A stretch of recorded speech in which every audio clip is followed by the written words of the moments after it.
সবাইকে শুভ সন্ধ্যা। আজকে মেনলি ওই ফিনল্যান্ডের গল্পটাই বলবো, বলে পড়ানোটা শুরু করব। ম্যাডামের বিশেষ একটা অনুরোধ ছিল, আমরা ম্যাডামকে শ্রদ্ধা জানিয়ে ম্যাডামের উদ্দেশ্যেই ফিনল্যান্ডের এই ইতিহাসটা জানা খুবই দরকার। ম্যাডামও ভবিষ্যৎ প্রজন্মদের এগিয়ে দিচ্ছেন, শিক্ষা দিচ্ছেন। সবাই জানি আমরা, তবুও আর একবার ফিনল্যান্ড দেশ কেন এত উন্নত এবং ফিনল্যান্ড দেশে কিভাবে প্রাইমারি টিচার নিয়োগ হয় সেই গল্পটাই আর একবার এখানে আমি আলোচনা করছি। কিভাবে ফিনল্যান্ড তাদের স্কুল শিক্ষক বাছাই করে। আমরা দেখতে পাই পৃথিবীর সবচাইতে উন্নত দেশগুলো যেমন ফিনল্যান্ড, জাপান, নরওয়ে ইত্যাদি দেশগুলোতে স্কুল শিক্ষকতা হচ্ছে ওই দেশগুলোর সবচেয়ে মর্যাদাপূর্ণ এবং সবচেয়ে বেশি বেতনের চাকরিগুলোর মধ্যে একটি। তাহলে স্কুল শিক্ষকতা করাটাই ওখানে গর্বের ব্যাপার। যারা এই নোবেল প্রফেশনে আছেন পৃথিবীর সব দেশেই সবার কাছে এটা হচ্ছে সবচেয়ে মর্যাদাপূর্ণ একটা কাজ। ফিনল্যান্ডের ক্ষেত্রেও সেখানকার যারা শিক্ষকতা করেন তারা খুব মনে করেন যে এর চাইতে ভালো চাকরি আর হয় না এবং সেখানে এই চাকরির বেতনও সব থেকে বেশি হয়। কারণ তারা ভালোভাবেই জেনে গেছে একটি দেশ ও জাতিকে উন্নয়নের শীর্ষে নিতে হলে দেশের শিক্ষা ব্যবস্থাকে সবচেয়ে ভালো হতে হবে। দেশের শিক্ষা ব্যবস্থা যদি সবচেয়ে ভালো হয় তাহলেই একটা দেশ পৃথিবীতে উন্নয়নের শিখরে উঠবে এবং চূড়ান্ত একটা দৃষ্টি বা দৃষ্টান্ত সারা পৃথিবীর বুকে রাখতে পারবে। আরেকটি দেশের শিক্ষার মান উন্নত হবে, আরেকটি দেশের শিক্ষার মান উন্নত হয় ওই দেশের শিক্ষকদের কারণে। তাহলে শিক্ষার মানটা উন্নত করতে গেলে শিক্ষকদের একটা বিরাট ভূমিকা আমরা দেখতে পাই। তাই এই শিক্ষক নির্বাচন করা হয় দেশের সেরা গ্র্যাজুয়েটদের মধ্যে থেকে। যারা সেরা গ্র্যাজুয়েট দেশের, তাদের মধ্যে দিয়েই এই শিক্ষক নির্বাচনটা হয়। এক্ষেত্রে ফিনল্যান্ডের উদাহরণ তো আছেই। ফিনল্যান্ডের একটি প্রাথমিক বিদ্যালয়ে আপনি শিক্ষক হিসাবে নিয়োগ পেতে চাইলে আপনাকে আপনার ক্লাসে প্রথম 10 জনের মধ্যে থাকতে হবে। তাহলে ফিনল্যান্ডে প্রাইমারি টিচার হতে গেলে পরে আমরা প্রথম 10 জনের মধ্যে তাকে থাকতে হবে বিভাগে। এর বাইরে হলে আপনি অ্যাপ্লাই করতে পারেন। তাই ক্রাইটেরিয়া এলিজিবিলিটিতে কিন্তু একটা বিষয় থাকবে, সেটা হচ্ছে কি না তিনি 10 জনের মধ্যে আছেন। যদি 10 জনের মধ্যে না থাকেন সেক্ষেত্রে কিন্তু তিনি অ্যাপ্লাই করতে পারবেন না, ক্রাইটেরিয়াতেই আসবেন না। অ্যাপ্লাই করার পর প্রতি প্রার্থী 1 বছরেরও বেশি সময় কোনো না কোনো স্কুলের সাথে যুক্ত হন। তাহলে যারা অ্যাপ্লাই করছেন তারা 1 বছর কোনো স্কুলের সঙ্গে অ্যাটাচ থাকেন। এই সময় চলে তাদের তাদের নানা রকম প্রশিক্ষণ, বিভিন্ন রকমের প্রশিক্ষণ দেওয়া হয়। বুদ্ধি স্তরে, চেতনা স্তরে বিভিন্ন ভাবে ঘা দেওয়া হয় যে ভবিষ্যৎ প্রজন্মকে তারা কিভাবে এগিয়ে নিয়ে যাবেন, কিভাবে মানুষ করবেন। স্কুলের সবচেয়ে ভালো শিক্ষকদের সাথে তাকে থেকে তাদের ক্লাস দেখতে হয়। যারা ভালো পড়ান, যারা অভিজ্ঞ শিক্ষক আছেন, অভিজ্ঞতার সঙ্গে বাচ্চাদের বড় করছেন, দেশের ভবিষ্যৎ প্রজন্মকে মানুষ করছেন, তারা কিভাবে পড়াচ্ছেন, কিভাবে তাদের গাইড করছেন, সেগুলো দেখার জন্য তাদের রাখা হয়, দেখতে দেওয়া হয়। এরপর কিছুদিন পর সে নিজে ক্লাস নেবার উপযুক্ত হলে তাকে নিজে ক্লাস নিতে দেওয়া হয়। তাহলে প্রথমেই কিন্তু তাকে ক্লাস নিতে দেওয়া হয় না। কখন ক্লাস নিতে দেওয়া হয়? যখন সে ওই সিনিয়রদের ক্লাস দেখছে 1 বছর ধরে, বিভিন্ন ভাবে কিভাবে তারা গাইড করছেন, কিভাবে তারা পড়ছেন, কিভাবে তারা মোটিভেশন করছেন, সেগুলো দেখার পর তাকে কি হয়, তাকে ক্লাস নিতে পাঠানো হয়। তখন আবার সিনিয়র শিক্ষকরা তার ক্লাসগুলো নিবিড়ভাবে পর্যবেক্ষণ করেন।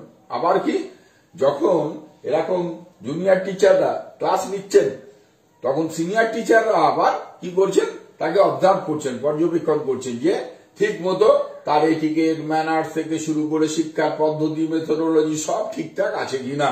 তার জন্য সিনিয়ররা তাদের নিবিড়ভাবে পর্যবেক্ষণ করেন। মাঝে মাঝে আবার শিক্ষা মন্ত্রণালয়ের বিশেষ প্রশিক্ষকরা এসে সেই ক্লাসগুলো মূল্যায়ন করেন। তাহলে এইখানে কিন্তু কি হচ্ছে না, জুনিয়র শিক্ষকরা ক্লাস নিলেন, তাকে ছেড়ে দেওয়া হলো, সেরকম নয়। প্রশিক্ষণ দিয়ে 1 বছর ধরে তারা শিখলেন, শেখার পর যখন ক্লাস নিচ্ছেন যে ক্লাস নিতে ছেড়ে দেওয়া হলো তা নয়। তা শিক্ষা মন্ত্রণালয়ের যারা ভালো ভালো আধিকারিক আছেন তারা আবার দেখা যাচ্ছে তার ক্লাস নেওয়াটা ফলো করছেন, দেখছেন, অবজার্ভ করছেন এবং ফিডব্যাক দিচ্ছেন, মূল্যায়ন করছেন, মনিটরিং করছেন যে এইগুলো তোমার পরিবর্তন করার দরকার বা এগুলো হলে আরো ভালো হয়। শিক্ষকতার নানা উল্লেখযোগ্য বিষয়গুলোর উপর প্রার্থীর মূল্যায়ন হয়।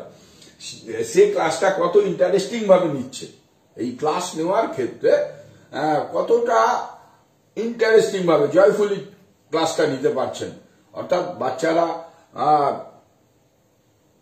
ইন্টারেস্টিং ভাবে অর্থাৎ খুব আনন্দের সঙ্গে ক্লাসটা নিচ্ছে কিনা। আমরা তো অনেক ইতিহাস দেখেছি, রবীন্দ্রনাথ ঠাকুর থেকে শুরু করে বা বহু ঋষি মনীষী মহাপুরুষ আছেন যারা স্কুলের গণ্ডি পেরোয়নি বা স্কুলের গণ্ডিতে ঢুকতে গিয়েও তারা স্কুল থেকে বেরিয়ে চলে গেছেন।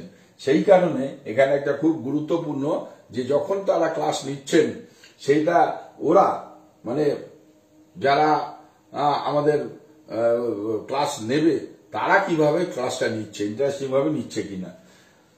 এবারে তার গ্রুপ ওয়ার্ক গুলো কেমন হচ্ছে, কারণ এখন তো বলাই হয়েছে পার্টিসিপেটরি মেথডে হচ্ছে শিক্ষাটা, গ্রুপ ওয়ার্ক, অ্যাসাইনমেন্ট এসবই এখন জোর দেওয়া হয়।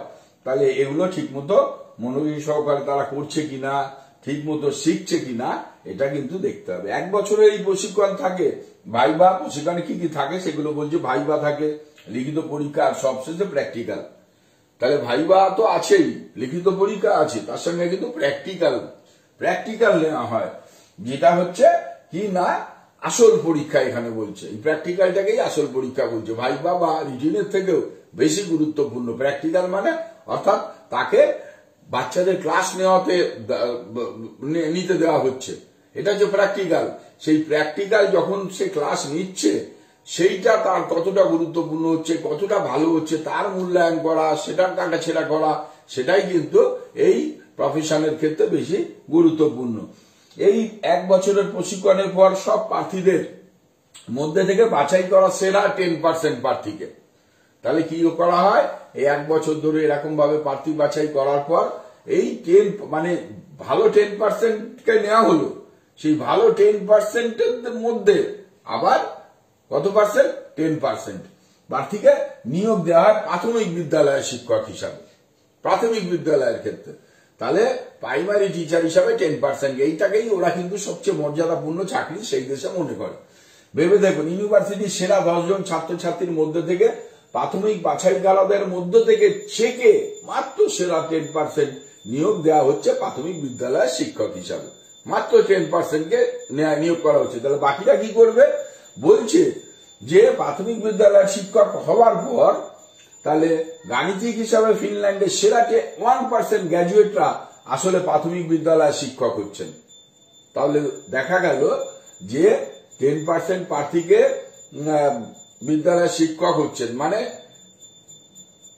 10% করে সব জায়গা থেকে এসছে, তার আবার 10% প্রাথমিকে নিয়োগ হলো, অ্যাকচুয়ালি 1%।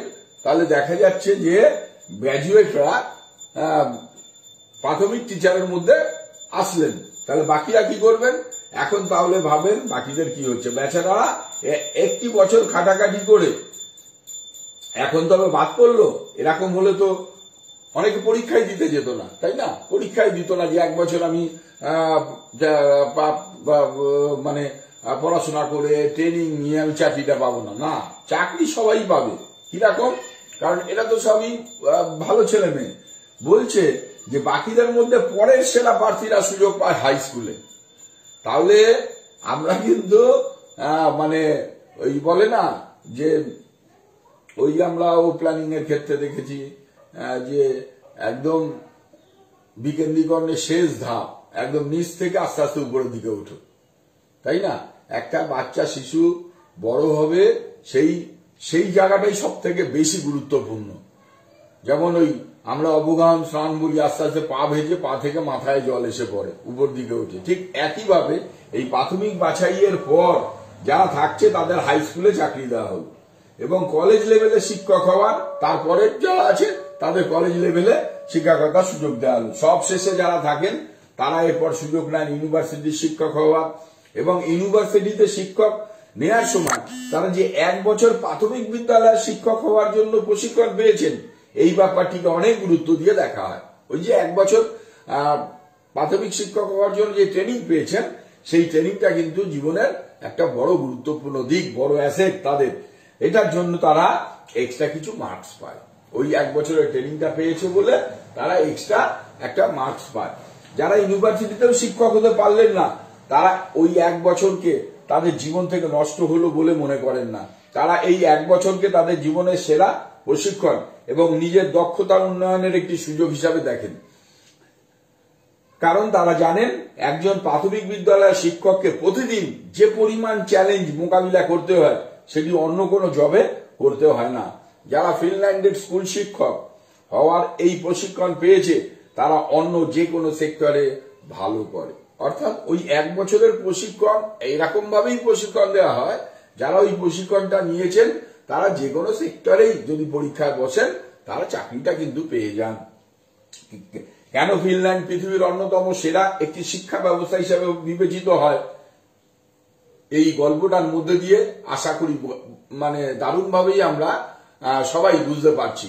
এবং শিক্ষার ক্ষেত্রে আমরা চেষ্টা করব যে এমন কিছু আছে, কারণ শিক্ষা যখন দেয়া হচ্ছে একটা বাচ্চা বা শিশুরা ওই শিক্ষকের আচরণকেই আদর্শ মনে করেন, শিক্ষককেই তারা ফলো করেন। শিক্ষকের খালি একাডেমিক দিক থাকলেই হবে না, তার জেস্টার, পশ্চার, তার এটিকেট, ম্যানার্স, এগুলো খুব বড় ম্যাটার করে। অর্থাৎ যারা দেশের ভবিষ্যৎ নাগরিক হবে তাদের পড়ানোটাই বড় চ্যালেঞ্জ, এবং সেটা যদি খুব ভালো করে করা যায় তাহলে কিন্তু একটা দেশ বা সমাজ সুন্দরভাবে এগিয়ে যাবে। সবাইকে ধন্যবাদ, প্রণাম, সবাই ভালো থাকবেন।